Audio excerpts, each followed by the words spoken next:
करवा चौथ का व्रत प्राचीन काल से सुहागिन स्त्रियों द्वारा रखा जाता रहा है। इसका प्रमाण हमारी पौराणिक कथाओं द्वारा मिलता है। जैसे करवा चौथ की पौराणिक कथा के अनुसार एक समय की बात है जब नीलगिरी पर्वत पर पांडव पुत्र अर्जुन तपस्या करने गए। तब किसी कारणवश उन्हें वहीं रुकना पड़ा। उन्हीं दिनों पांडवों पर गहरा संकट आ पड़ा।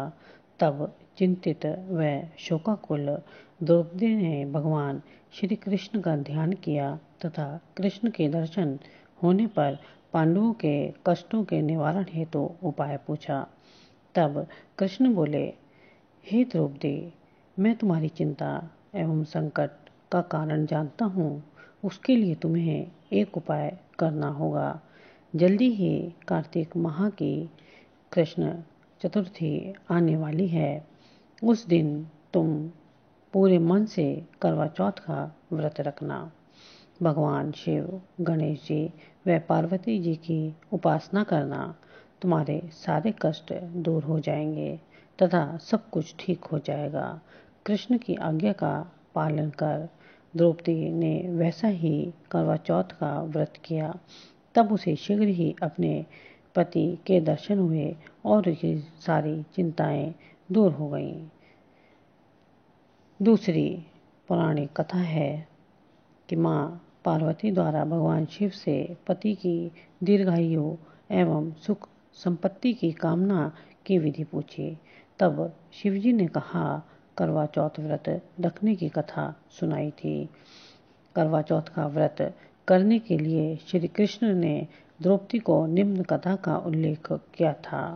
पुराणों के अनुसार करवा नाम की एक पतिव्रता धोबिन अपने पति के साथ तुंगभद्रा नदी के किनारे स्थित गांव में रहती थी।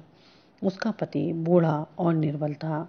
एक दिन जब वह नदी के किनारे कपड़े धो रहा था, तभी अचानक एक मगरमच्छ वहां आया और धोबी के पैर अपने दांतों में दबाकर यमलोक की ओर ले जाने लगा। वृद्ध पति यह देख घबराया और जब उससे कुछ कहते नहीं बना तो वह करवा करवा कहकर अपनी पत्नी को पुकारने लगा। पति की पुकार सुनकर धोबिन करवा वहां पहुंची तो मगरमच्छ उसके पति को यमलोक पहुंचाने ही वाला था। तब करवा ने मगर को कच्चे धागे से बांध दिया और मगरमच्छ को लेकर यमराज के द्वार पहुंची।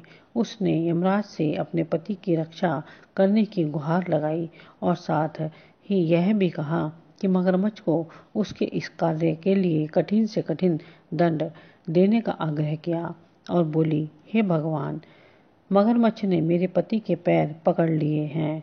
आप मगरमच्छ को इस अपराध के स्वरूप दंड भेज दें। करवा की पुकार सुन यमराज ने कहा, अभी मगर की आयु शेष है, मैं उसे अभी यमलोक नहीं भेज सकता। इस पर करवा ने कहा, अगर आपने मेरे पति को बचाने में मेरी सहायता नहीं की तो मैं आपको श्राप दूंगी और नष्ट कर दूंगी। करवा का साहस देख यमराज भी डर गए और मगर को यमपुरी भेज दिया। साथ ही करवा के पति को दीर्घायु होने का वरदान दिया। तब से कार्तिक कृष्ण की चतुर्थी को करवा चौथ व्रत का प्रचलन में आया, जिसे इस आधुनिक युग में महिलाएं अपने पूरी भक्ति भाव के साथ करती हैं और भगवान से अपने पति की लंबी उम्र व स्वास्थ्य की कामना करती हैं। जब कोई स्त्री करवा चौथ का व्रत रखती है तो व्रत के दौरान कथा सुनने की यह प्रथा प्राचीन काल से चली आ रही है। यह व्रत की कथा सुहागिन स्त्रियों द्वारा बायना निकालने के समय सुनी व सुनाई जाती है। हर क्षेत्र के अनुसार पूजा करने का विधान और कथा अलग अलग होती है, इसलिए कथा में काफ़ी अंतर पाया जाता है। ज़्यादा प्रचलित कथा जो बायना निकालने के समय कहीं सुनी जाती है, मैं श्री माँ आपको सुनाने जा रही हूँ। एक नगर में एक साहूकार रहता था। उसके 7 लड़के और एक लड़की थी। कार्तिक महीने में जब कृष्ण पक्ष की चतुर्थी आई तो साहूकार के परिवार की महिलाओं ने भी करवा चौथ का व्रत रखा। जब रात्रि के समय साहूकार के बेटे भोजन ग्रहण करने बैठे तो उन्होंने साहूकार की बेटी यानी अपनी बहन को भी साथ में भोजन करने के लिए कहा। भाइयों के द्वारा भोजन करने का कहने पर उनकी बहन ने उत्तर दिया कि आज मेरा व्रत है, मैं चांद के निकलने पर पूजा विधि संपन्न करके ही भोजन करूंगी। भाइयों के द्वारा बहन का भूख के कारण मुरझाया हुआ चेहरा देखा नहीं गया। उन्होंने अपनी बहन को भोजन कराने के लिए प्रयत्न किया और सोचने लगे, परेशान हो गए। तब उन्होंने घर के बाहर जाकर कुछ पेड़ पर दिया जला इस प्रकार से जलाया और छलनी लगाई कि उस अग्नि का प्रकाश चांद की तरह दिखने लगा और आकर अपनी बहन से बोले कि बहन देखो, चांद निकल आया है, तुम चांद को अर्घ्य देकर और अपनी पूजा करके भोजन ग्रहण कर लो। अपने भाइयों द्वारा चांद निकलने की बात सुनकर बहन ने अपनी भाभीयों के पास जाकर कहा, भाभी चांद निकल आया है, चलो पूजा कर लें। परंतु उसकी भाभी अपने पतियों द्वारा की गई युक्ति को जानती थी। उन्होंने अपनी नंद को भी इस बारे में बताया और कहा कि आप भी इनकी बात पर विश्वास न करें। परंतु बहन ने भाभीयों की बात पर ध्यान न देते हुए पूजन संपन्न कर भोजन ग्रहण कर लिया। इस प्रकार उसका व्रत टूट गया और गणेश जी उससे नाराज हो गए। इसके तुरंत बाद उसका पति बीमार हो गया और घर का सारा रुपया पैसा और धन उसकी बीमारी में खर्च हो गया। अब जब साहूकार की बेटी को अपने द्वारा किए गए गलत व्रत का पता चला तो उसे बहुत दुख हुआ। उसने अपनी गलती पर पश्चाताप किया। अब उसने पुनः पूरे विधि विधान से व्रत का पूजन किया तथा गणेश जी की आराधना की। इस बार उसके व्रत तथा श्रद्धा भक्ति को देखते हुए भगवान गणेश जी उस पर प्रसन्न हो गए। उसके पति को जीवन दान दिया और उसके परिवार को धन तथा संपत्ति प्रदान की। इस प्रकार जो भी श्रद्धा भक्ति से इस करवा चौथ के व्रत को करता है वो सारे सांसारिक क्लेशों से मुक्त होकर प्रसन्नता पूर्वक जीवन यापन करता है। दूसरी कथा जो भी बहुत प्रचलित है वो यह है, बहुत समय पहले की बात है। एक साहूकार के 7 बेटे और उनकी एक बहन करवा थी। सभी 7 भाई अपनी बहन से बहुत प्यार करते थे, यहाँ तक कि वे पहले उसे खाना खिलाते और बाद में स्वयं खाते थे। एक बार उनकी बहन ससुराल से मायके आई हुई थी।